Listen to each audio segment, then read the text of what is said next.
우리 교회 주보 이 교회 소식 하단에 보면 말씀 묵상을 위한 금주의 성경 말씀 이런 제목으로 일주일 동안 묵상할 말씀의 본문이 기재가 됩니다. 그 말씀 묵상의 본문은 이 매일 성경이라는 큐티 교재가 있는데 이 큐티 교재의 본문과 함께 가는 겁니다. 저는 이 매일 성경이라는 큐티 교재를 가지고 그날 그 말씀을 묵상을 하는데, 말씀을 묵상을 하면서 이 부분은 우리 성도들이 좀 궁금하겠다, 이게 무슨 뜻일까 이런 생각이 들겠다, 그런 마음이 들면 제가 기도하면서 하나님의 인도 안에서 그 말씀을 본문으로 해서 말씀을 전합니다.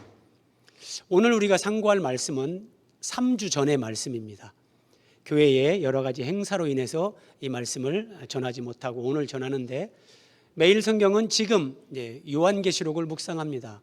그래서 오늘 밤에는 요한계시록 말씀을 우리가 같이 상고하는데, 어쨌든 말씀을 묵상하는 사람들은 복이 있다, 이 성경의 가르침입니다. 자, 오늘은 인구조사와 관계된 그런 말씀인데, 우리 말씀을 보면서 함께 은혜를 받겠습니다. 사탄이 일어나 이스라엘을 대적하고 다윗을 충동하여 이스라엘을 계수하게 하니라. 사탄이 다윗의 마음을 충동했습니다. 그래서 하나님 앞에 진실하고 정직하기 정말 짝이 없는 이 다윗이 순간 인구조사를 하게 됩니다. 인구조사 자체가 하나님 앞에 죄는 아닙니다. 그런데 인구조사를 하는 마음의 동기가 무엇이냐에 따라 죄가 될 수도 있습니다. 사탄이 다윗을 충동해서 인구조사를 하게 했는데, 그러면 하나님은 왜 이런 것을 허용하시는가? 오늘 말씀을 우리가 함께 살피면 하나님의 깊은 뜻이 있음을 우리는 알게 됩니다.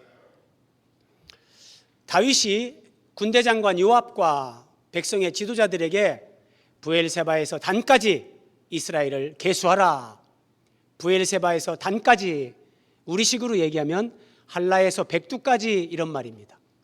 이스라엘을 계수하고 그 수요를 알게 하라, 인구조사를 하고 보고를 하라는 거죠. 자, 요압이 이제 군대 장관인데 인구조사를 하고 다윗에게 보고를 합니다.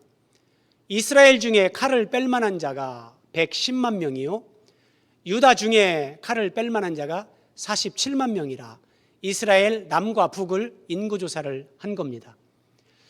5절을 자세히 보면 다윗이 인구조사를 시킨 의도, 다윗의 마음에 숨은 동기가 여기에 드러납니다. 칼을 뺄 만한 자가 2번 반복됩니다. 그러니까 전쟁에 나가서 싸울 만한 그 군사의 숫자를 파악하게 한 겁니다. 여러분, 현재 대한민국의 군인은 50만 명입니다.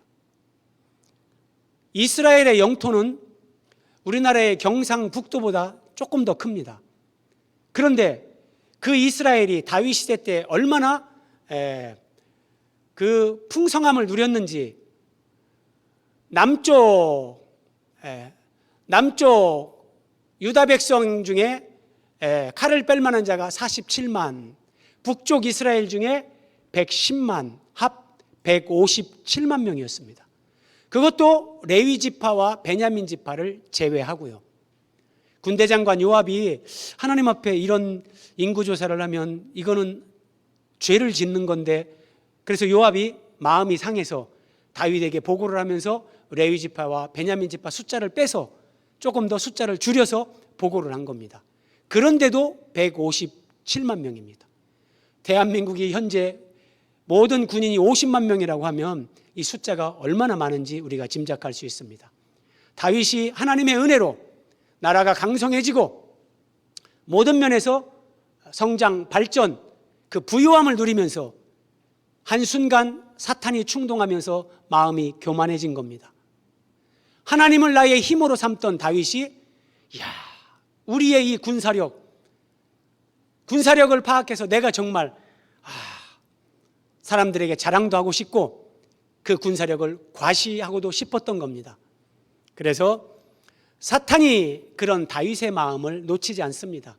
그래, 인구조사에 충동을 했고 다윗은 그런 인구조사를 했는데 하나님은 이걸 허용하시면서 우리에게 더 깊은 하나님의 은혜의 진리, 구원의 복음을 깨닫게 하시려고 이걸 허용하신 겁니다. 하나님이 군사력을 과시하려고 했던 다윗의 마음을 기뻐하시지 않고 하나님이 진노하셨습니다. 그래서 선견자 갓을 다윗에게 보내면서 이렇게 말씀하셨습니다. 세 가지, 하나님이 다윗을 징벌하시는데 세 가지를 내어 놓으리니 그 중에서 하나를 내가 택하라. 매우 이례적인 말씀입니다. 죄를 지었으면 하나님이 거기에 상응하는 벌을 내리시면 되는 겁니다. 그런데 하나님께서 세 가지를 말씀하시고 다윗, 네가 이 중에서 하나를 택해라. 뭐 벌을 받는 사람이 선택을 해서 벌을 받는 거 이런 일 없잖아요. 하나님이 이렇게 하시는 것은 여기에 우리에게 주시고자 하시는 메시지가 있어요. 그래서 하나님이 이렇게 하시는 겁니다. 그래서 사탄이 다윗을 충동할 때도 그걸 하나님이 허용하시는 겁니다. 자, 그 세 가지를 한번 살펴봅니다. 첫 번째, 3년 기근. 두 번째, 석 달을 적군에게 패하여 적군의 칼에 쫓기는 것. 세 번째는 여호와의 칼, 곧 전염병이 사흘 동안 이스라엘 전역에 유행하는 것. 333입니다. 3년 기근, 3개월 적군에게 쫓기는 것, 3일 전염병. 이 중에 하나를 택하라. 그렇게 말씀하셨는데 여러분이 다윗이라면 셋 중에 무엇을 택하시겠습니까? 속으로 한번 대답해 보십시오.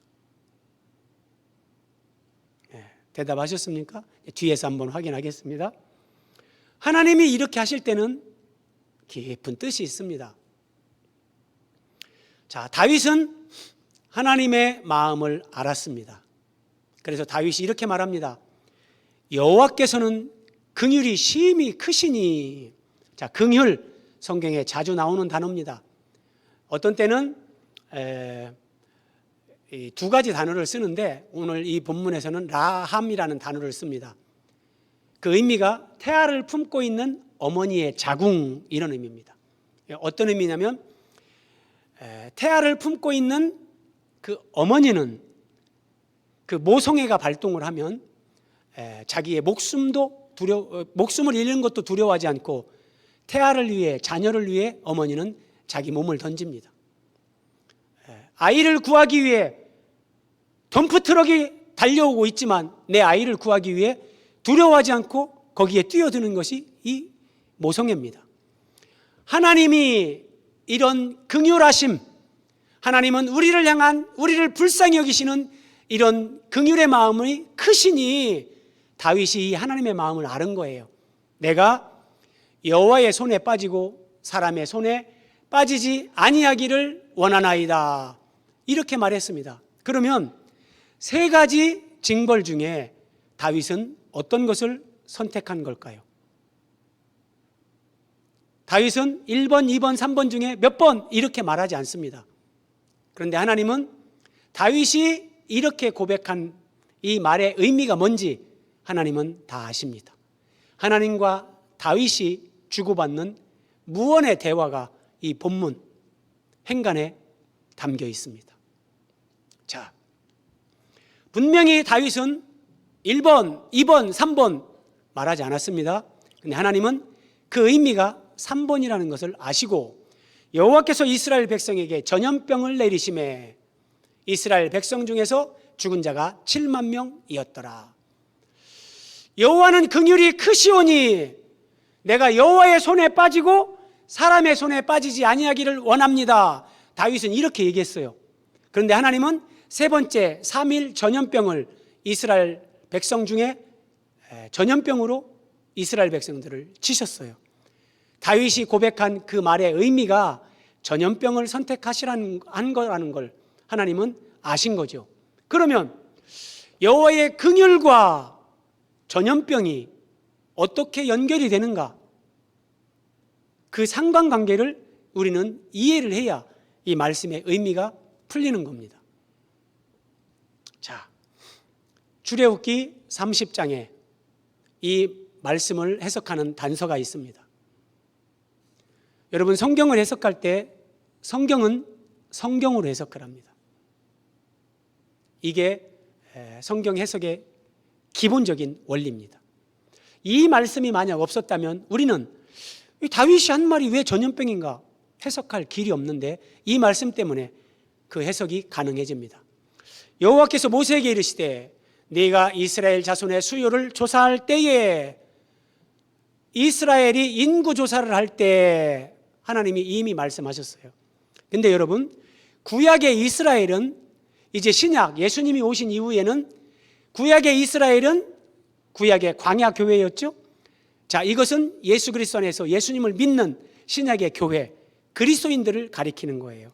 그러니까 이스라엘 자손의 그 숫자를 파악할 때 이 얘기는 이제 예수 믿고 하나님의 자녀가 되어서 구원받은 숫자, 그것을 조사할 때 그 말과 똑같은 거예요. 그러면 여러분, 우리가 어떻게 예수님을 믿고 하나님의 자녀가 됩니까? 우리는 원래 이스라엘이 아니었는데 어떻게 우리가 하나님의 자녀, 영적 이스라엘, 하나님의 백성이 될 수 있습니까? 예수 그리스도를 믿음으로 되는 겁니다. 우리가 믿는 그 예수 그리스도는 우리를 위해 십자가에서 대신 몸짓고 피 흘려 대신 죽으신 분입니다. 그 예수님을 믿음으로 우리는 영적 이스라엘, 하나님의 자녀가 되는 건데, 잘 보십시오. 이스라엘 자손의 수요를 조사할 때 조사받은 각 사람은 생명의 속전을 여호와께 드릴지니, 생명의 속전을 하나님 앞에 드려야 됩니다. 생명의 속전, 속죄할 속자, 돈전자, 내 죄를 사함받고 속죄함을 받는 그 돈을 드려야 된다는 거예요. 이런 말씀을 바르게 이해하지 못하면, 야, 이 교회 갔더니 뭐 돈 내라는데, 여러분, 하나님을 모르면 이런 부분에 늘 오해를 합니다. 제가 말씀드리지만 하나님이 성경에서 너희는 이런 것을 하나님께 드리라, 그것은 그 말씀을 뒤집으면 됩니다. 하나님이 우리를 위해 가장 소중한 걸 주겠다고 말씀하시는 겁니다. 생명의 속전, 우리가 속죄함을 받고 이 생명, 하나님의 생명, 영생을 얻기 위해서 드리는 생명의 속전은 하나님께서, 여러분, 우리가 금화를 바치고 은화를 바치면 영생을 얻을 수 있습니까? 어림없는 소리입니다. 우리가 영생을 얻을 수 있는 것은 유일하게 하나님의 외아들 예수 그리스도, 그분이 우리를 위해 대신 죽는 거, 이거 외에는 길이 없습니다. 그러니까 생명의 속전을 바치라고 할 때 하나님의 마음은 내가 너희를 위해 내 아들을 사람으로 보내서 너희를 위해 대신 죽게 하겠다. 너희가 죄와 사망의 종로로 타고 있는데 너희를 해방시키고 구원하기 위해서 내 아들을 사람으로 보내서 내 아들이 대신 죽음으로 그 목숨을 생명의 속전으로 지불함으로 너희를 영원히 살게 하겠다. 하나님이 이거 말씀하시는 거예요. 이거요. 그래서 예수님이 자기 생명을 속전으로 드리기 때문에 우리가 영적 이스라엘, 하나님의 자녀의, 하나님의 백성의 그 수요에 우리가 들어가는 거예요. 그래서 출애굽기 30장 12절 끝부분에 보세요. 이는, 그러니까 생명의 속전을 드리는 것은, 이것은 그들 중에, 너희 중에 질병이 없게 하려 함이라. 생명의 속전을 드리면 이스라엘 사람들은 병 하나도 안 걸린다, 그런 얘기가 아니라 여기 질병이 없게 하겠다라는 것은 영생을 얻게 하겠다는 거예요. 우리가 예수 그리스도를 믿으면 우리도 육체에 병이 걸리고 언젠간 죽어요. 그런데 그 죽음 이후에 우리에게 하나님께서 영생을 주겠다는 것, 이게 질병이 없게 하는 거예요. 그래서 예수 그리스도가 우리를 위해서 자신의 몸을 생명의 속전으로 드리고 우리는 그걸 믿고 우리는 영생을 얻고, 지금 출애굽기 30장 이 말씀에 이 복음이 여기에 다 담겨 있는 거예요. 성경이 얼마나 우리를 전율케 하는가 보세요. 디모데전서 2장 5절 우리 같이 한번 읽어봅니다. 시작. 하나님은 한 분이시요 또 하나님과 사람 사이에 중보도 한 분이시니 곧 사람이신 그리스도 예수라. 그가 모든 사람을 위하여 자기를 속전으로 주셨으니.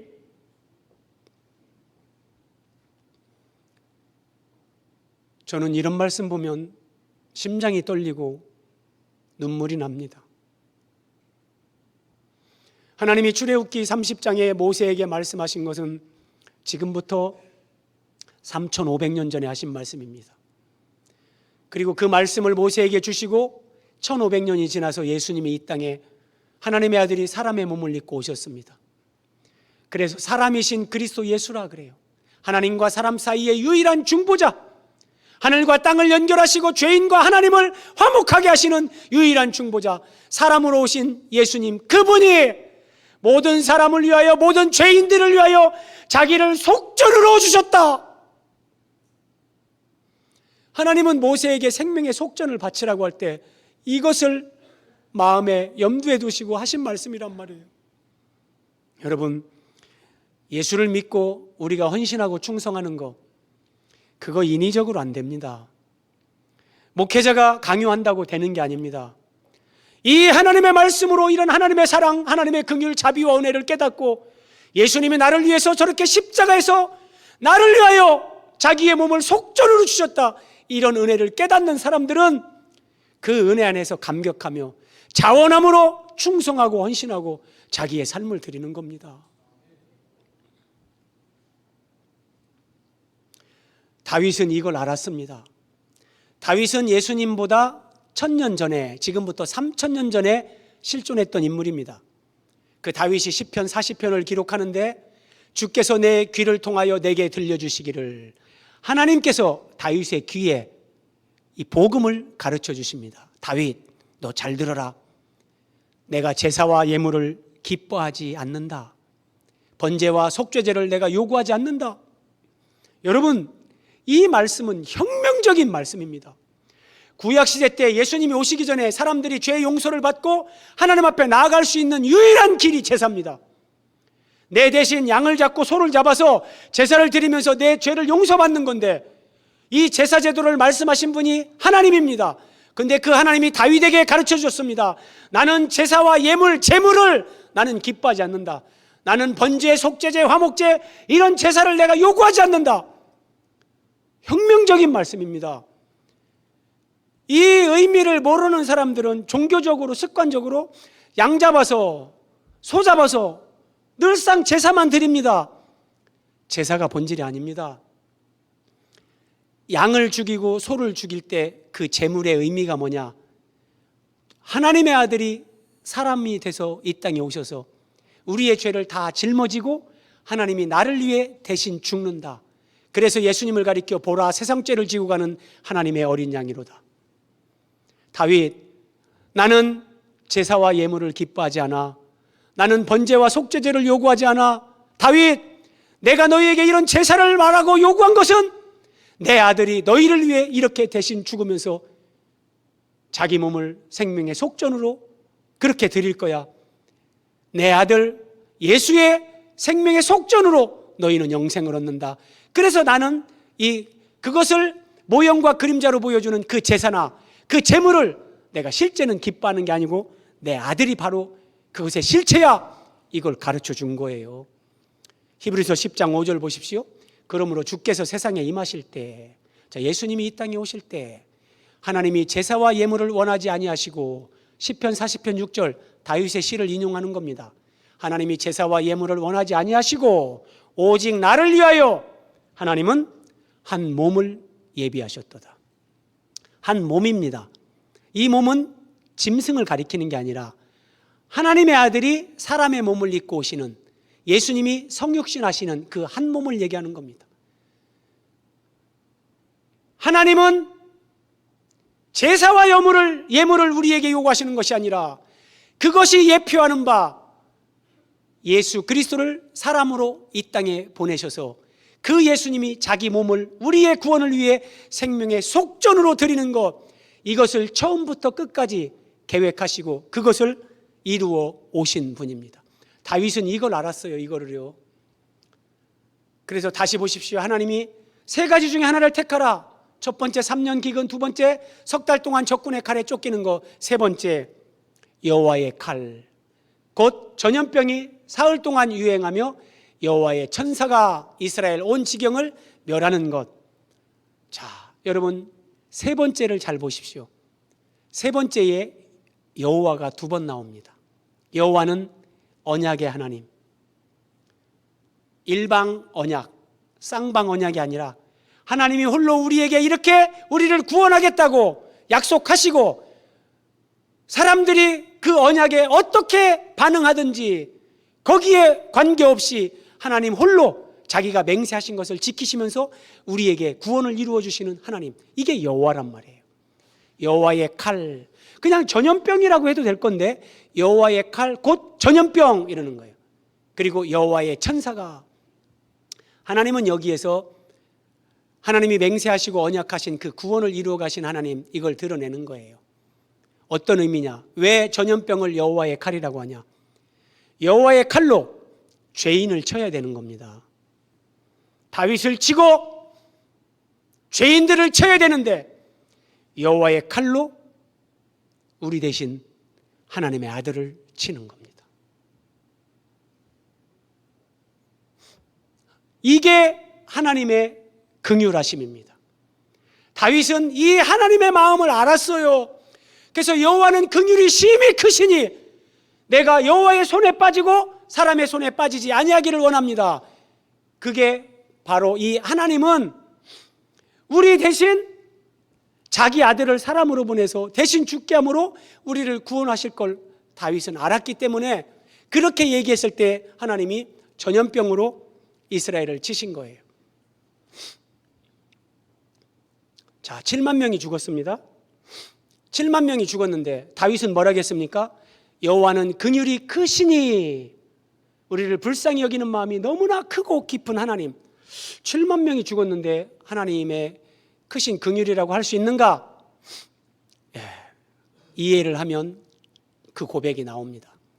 출애굽기 30장에서 인구 조사를 할 때 그 숫자 안에 들어간 사람들은 다 생명의 속전, 그 목숨값을 드려야 된다 말씀하셨어요.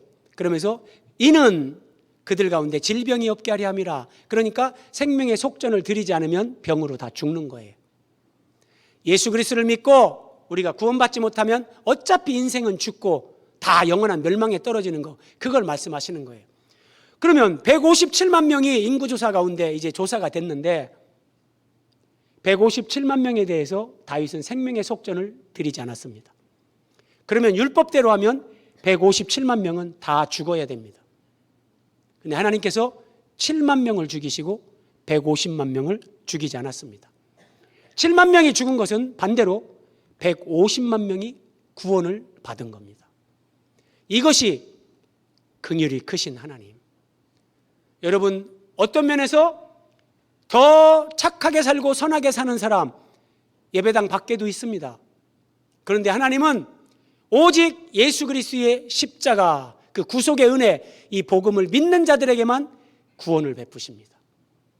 내가 죄인이라는 것을 인정하는, 그게 가장 겸손의 기초기 때문입니다. 자, 천사가 멸하려 할 때에, 자, 천사가 여호와의 칼을 들고 이제 전부 다 이스라엘을 멸하려고 할 때 여호와께서 보시고 멸하는 천사에게 이렇게 말합니다. 이제는 내 손을 거두라 하시니 그때의 여호와의 천사가 여부스 사람 오르난의 타작마당 곁에 선지라. 매우 깊은 말씀입니다. 여러분, 오늘 말씀의 제목이 뭔지 아십니까? 생명의 속전과 오르난의 타작마당, 이런 제목입니다. 하나님께서 천사에게 이제는 내 손을 거두라. 칼을 들고 있는 천사의 손입니다. 내 손을 거두라. 이것은 이제 하나님이 심판, 재앙을 스탑시키는 겁니다. 많은 사람들이 하나님에 대해서 오해를 합니다. 하나님은 창조주시고 하나님은 전능하신 분이니까 그래 뭐 한 7만 명 죽었으니까 나머지 150만 명은 그래 내가 다 용서해 줄게, 그러면 용서가 될 거라고 생각을 합니다.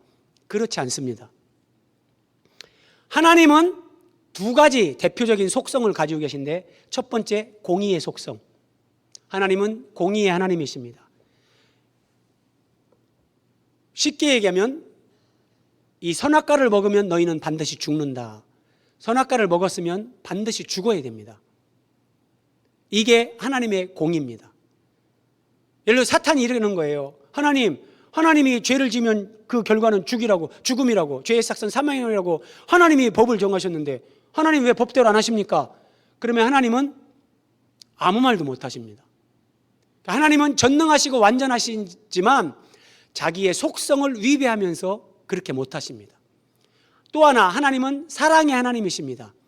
하나님은 죄인들을 어떤 경우에도 포기할 수 없습니다. 사랑의 하나님이시기 때문에.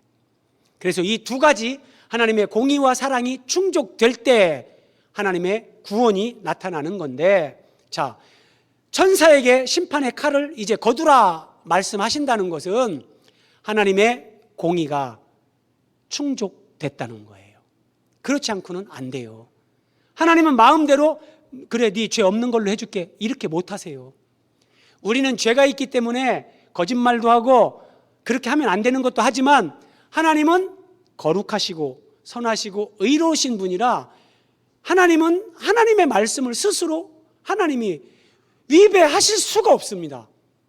이게 하나님의 공의의 속성이에요. 그런데 천사에게 내 이 손을 거두라, 칼을 거두라 이렇게 말씀하신단 말이에요. 그러면서 150만 명을 살려주는데 어디에 근거해서 하나님은 이렇게 하시는가? 바로 이게 오르난의 타작마당 곁에 천사가 서 있습니다. 타작마당, 오르난의 타작마당에 비밀이 있습니다. 자, 여호와의 천사가 갓에게 명령하여 다윗에게 이르기를, 다윗은 이제 잘 보십시오. 다윗에게 명령을 하는데 오르난의 타작마당에서 여호와를 위하여 제단을 쌓으라 그럽니다. 그리고 이 말씀을 듣고 다윗이 이제 오르난을 찾아갑니다. 오르난에 찾아가서 네 타작마당을 내가 값을 주고 사겠다. 그러니까 오르난이 왕이요 무슨 그런 말씀을 하십니까? 왕이 마음대로 원하는 대로 다 취하십시오. 제가 다 드리겠습니다. 이렇게 얘기를 하는데 다윗이 그때 하는 말입니다. 이 타작하는 곳을 내게 넘기라. 내가 여호와를 위하여 여기 한 제단을 쌓으리니 그리하면 전염병이 백성 중에서 그치리라. 여러분 한번 생각해 보십시오. 오르날의 타작마당에 제단을 쌓고 거기에서 번제와 화목제를 드립니다. 그러면 전염병이 백성 중에서 그친다. 이게 어떻게 가능할까요? 이게 어떻게 가능하냔 말이에요. 그렇지. 오르난의 타작마당, 이게 어떤 의미가 있는데 여기에다 제단을 쌓고 번제와 화목제를 드리면 전염병이 그친다? 이게 어떻게 가능한 건가? 다윗이 오르난에게 거액의 값을 지불하고 타작마당을 샀습니다. 거기서 오르난의 타작마당입니다. 여호와를 위하여 제단을 쌓고 번제와 화목제를 드려 여호와께 아뢰었더니, 이 제사를 드리고 하나님 제가 잘못했습니다. 나의 죄와 이 백성의 죄를 용서하여 주옵소서 아뢰었더니 여호와께서 불을 내려 응답하시고 천사를 명령하심에 그가 칼을 칼집에 꽂았더라. 심판하는 천사가 칼을 칼집에 꽂았다는 것은 이제 재앙이, 심판이 끝났다는 거예요. 하나님의 공의가 충족됐다는 겁니다. 여러분 로마서 3장에 보면 하나님께서 이 예수를 화목제물로 세우셨으니, 화목제물은 번제도 마찬가지고 구약의 모든 제사는 그리스도를 예표하는 겁니다. 그런데 이런 말씀을 하십니다. 이 예수를 화목제물로 세우셨으니 이는 자기도 의로우시고 예수 믿는 사람들도 의롭다 하려 하심이라. 이게 무슨 말이냐면, 자기도 의롭다? 이게 무슨 말이냐? 구약시대 때 하나님이 이스라엘 백성들이 양을 잡아서 제사를 드리면 그 죄를 용서해 주셨습니다. 근데 여러분 생각해야 됩니다. 죄의 싹은 사망입니다. 그 죄를 진 사람이 죽어야 하나님의 공의가 실현되는 겁니다. 그런데 짐승이 대신 죽었어요. 그럼 이게 하나님의 공의에 부합하는 걸까요? 부합하지 않습니다. 그래서 하나님이 구약시대 때 사람들이 죄를 짓고 짐승을 잡아서 제사를 드릴 때 하나님이 간구하셨다 그래. 간구하셨다. 하나님이 알아도 모르는 척, 보고도 보지 못한 척 슬쩍 넘어가 줬다, 이런 말입니다. 여러분 생각해 보세요. 구약시대 이스라엘 백성들이 죄를 졌는데 양이 대신 죽어요. 그렇게 죄 용서하는 거 하나님의 공의에 부합하지 않는 거예요. 그래서 하나님이 간구하신 것을 이제 예수님이 이 땅에 오셔서 십자가에서 죽으시는 거예요. 자, 우리의 죄가 돈으로 환산한다 할 때 우리의 죄값이 예를 들어서 1억이라면 예수님이, 하나님의 아들이 이 땅에 와서 대신 죽으신 예수님의 목숨값은 돈으로 환산할 수 없습니다. 내 죄값 대신 돈으로 환산할 수 없는 예수님의 목숨이 지불됐기 때문에 어마어마한 것이 지불되는 거예요. 그래서 예수님의 십자가 구속의 은혜는 예수님이 십자가에 죽으신 이후에 예수님을 믿는 사람들의 죄만 사하는 것이 아니라 아담으로부터 구약시대 때 모든 사람들의 죄도 다 사함받게 하는 겁니다. 이 성경에 다 나오는 얘기들이에요. 그러니까 구약시대 때 짐승을 잡아 죽이고 죄 사함 받은 사람들 하나님이 간구하는 거예요.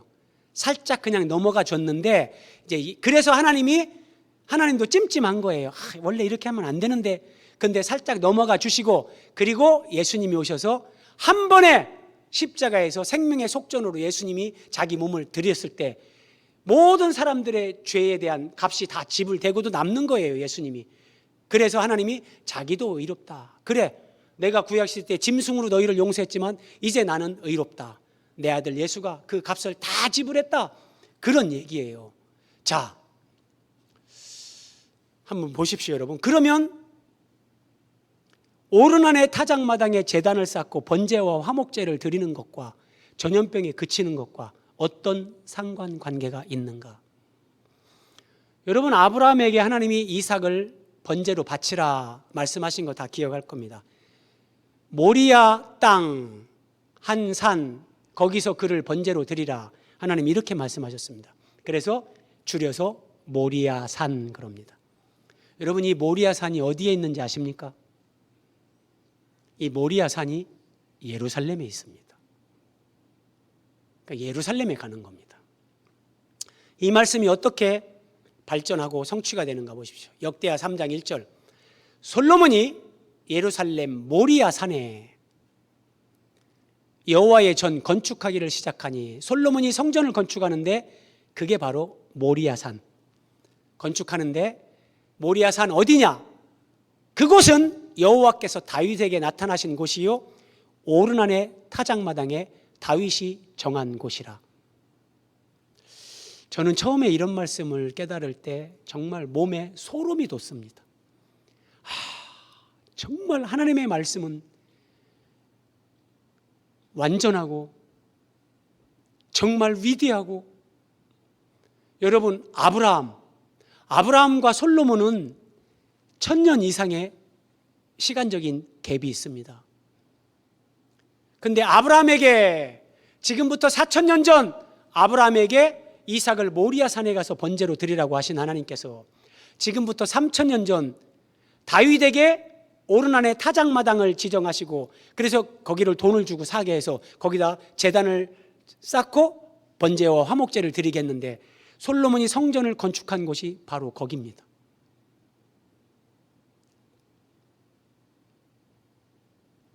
하나님의 말씀을 알면 알수록 우리는 하나님 말씀 앞에 무릎을 꿇습니다. 하나님의 말씀을 깨달으면 깨달을수록 하나님 말씀 앞에 내 생각, 내 주장, 여러분 다 내려놓게 됩니다.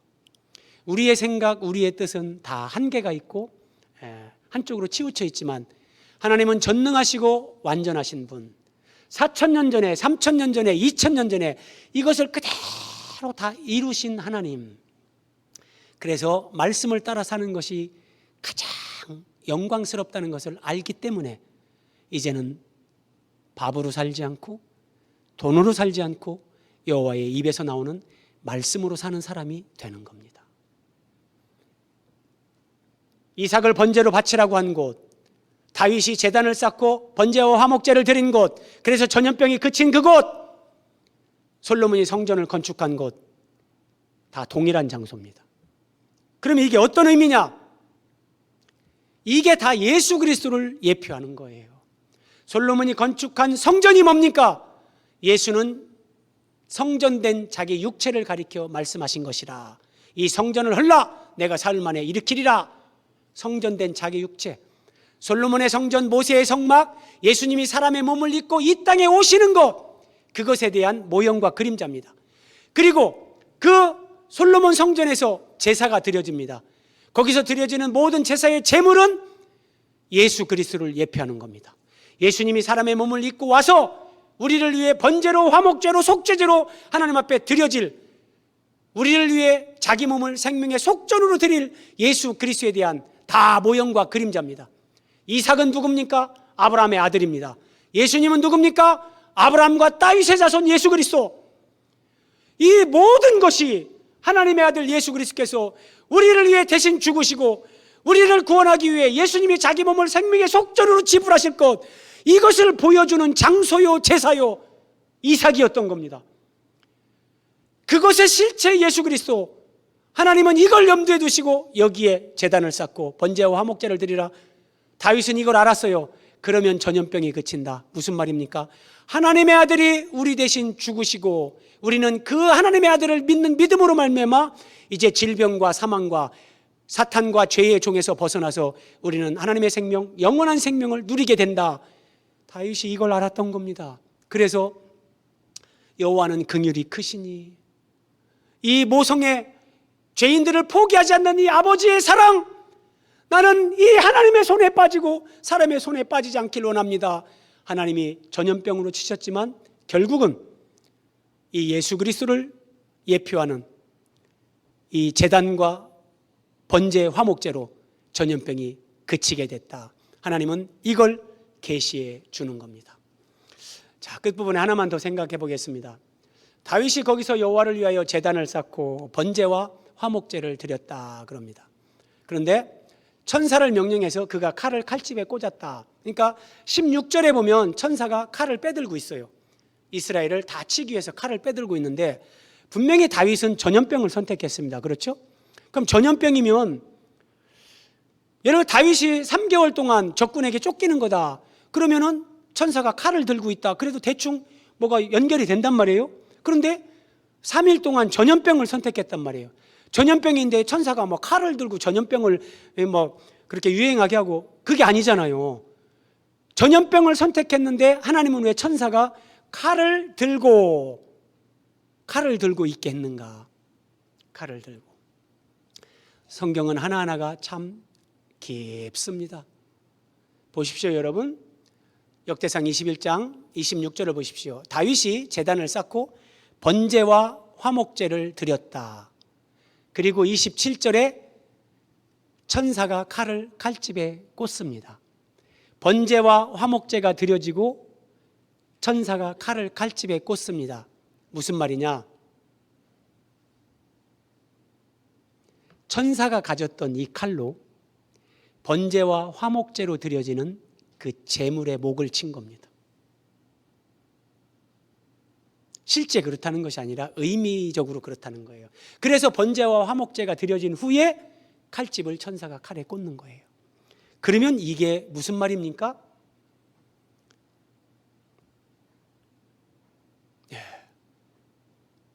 이게 무슨 말인가? 하나님이 예수님을 치는 겁니다. 번제와 화목제물의 그 제물은 예수 그리스도를 예표하는 거잖아요. 그래서 스가랴 13장 7절 같이 한번 읽어봅니다. 시작. 만군의 여호와가 말하노라. 가라, 깨어서 내 목자, 내 짝된 자를 치라. 여러분, 예수님은 하나님의 단짝입니다.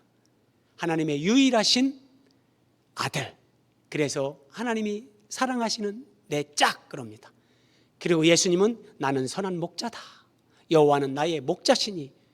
예수님이 인생들의 목자가 되시고 하나님의 짝인데 하나님이 말씀하십니다. 가라, 내 목자, 내 짝된 자를 치라. 왜 다윗이 전염병을 선택했는데 여호와의 천사가 칼을 들고 있는가? 번제와 화목제로 드려지는 그 번제와 화목제의 실체이신 예수 그리스도를 하나님이 칼로 치는 겁니다. 저렇게 십자가에서 창으로 옆구리를 찔리는 것, 이것이 칼로 치심을 당하는 예수 그리스도. 우리는 이 예수 그리스도 십자가 구속의 은혜로 우리가 영적 이스라엘, 하나님의 백성이 되는 거예요. 말씀을 마무리합니다. 사탄이 다윗을 충동했습니다. 다윗은 그 충동을 받아서 불순한 동기로 인구조사를 했습니다. 다윗이 죄를 진 겁니다. 그런데 하나님은 다윗이 범한 인구조사라는 악을 선으로 바꾸셔서 인류를 구원하실 복음을 계시하셨습니다. 그래서 사탄이 충동하는 것도 하나님은 허용하십니다. 사탄아, 네 마음대로 해봐라. 다윗이 실수하고 다윗이 죄를 져도 여러분, 이게 하나님의 하나님 되심입니다. 하나님이 전능하시다는 것은 인간이 실수하고 죄를 짓고 허물투성이라 할지라도 하나님은 그 모든 것을 합력해서 선을 만드실 능력이 있습니다. 이게 하나님의 전능하심입니다. 악을 선으로 바꾸셔서 우리를 구원하실 예수 그리스도의 십자가 구속의 은혜, 이 복음을 하나님이 계시한 겁니다. 다윗은 이 모든 걸 알았습니다. 그래서 오르난에게 가서 타작마당을 나에게 팔아라. 내가 여기에 제단을 쌓고 하나님 앞에 번제와 화목제를 드리겠다. 오르난이, 왕이요, 당신은 이스라엘의 왕이신데 그런 말씀하지 마십시오. 제가 다 드리겠나이다. 왕이 마음대로 취하고 싶은 만큼 땅을 마음대로 취하십시오. 그때 다윗이 하는 말을 들어보십시오. 내가 값없이는 번제를 드리지 아니하리라. 왜 그런 줄 아세요?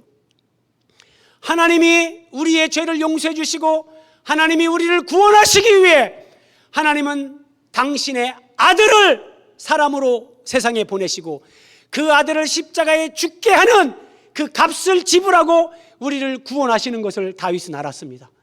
그런데 내가 어찌 그것을 예표적으로 보여주는 이 오르난의 타작마당, 이것을 구입하고 여기서 번제를 드리고 화목제를 드리는데 내가 값없이 드리겠는가? 아니다. 나는 반드시 값을 지불하고 하나님 앞에 제사를 드리겠다. 이렇게 얘기하고 거액을 주고 그 땅을 샀습니다. 우리에게 적용하면 어떻게 됩니까? 우리가 주일날 예배 오면서 성경 찬송 들고 와서 먼지 털고 와가지고 오늘 주일날 예배 드리고 집에 가서 그냥 성경책 던져놓고 그렇게 할 수 있습니다. 그런데 값없이 그게 예배 생활하는 거예요. 그냥 아무 값없이 주일 됐으니까 예배 갔다 오고 나머지는 다 내 마음대로 살고, 이게 값없이 하나님 앞에 예배 드리는 거예요. 근데 값없이 번제를 드리지 않겠다. 내가 이제 예수 그리스도를 믿고 나도 값을 지불하는 삶을 살겠다. 이것은 그리스도의 몸된 교회를 위하여 그리스도의 남은 고난을 내 육체에 채우겠다. 바울이 골로새서 1장 24절에서 얘기한 것처럼 내가 하나님을 예배하고 하나님을 믿고 섬기면서 살되 주님과 복음과 교회를 위해 내 몸과 마음과 내 모든 것을 주 앞에 드리면서 나는 값을 지불하는 그 삶으로 주님 앞에 내 사랑을 고백하겠다. 이 헌신을 보여주는 겁니다. 깨닫는 사람은 이렇게 삽니다. 이 은혜를 아는 사람은 하나님 앞에 자원해서 이 충성과 헌신의 삶을 삽니다. 하나님의 말씀으로 이 하나님의 긍휼과 그리스도의 십자가 사랑을 깊이 깨닫고 자원해서 값없이는 내가 예배를 드리지 않겠다. 하나님 앞에 충성과 헌신을 드리는 복 있는 성도들이 되시기를 예수 그리스도의 이름으로 축복합니다.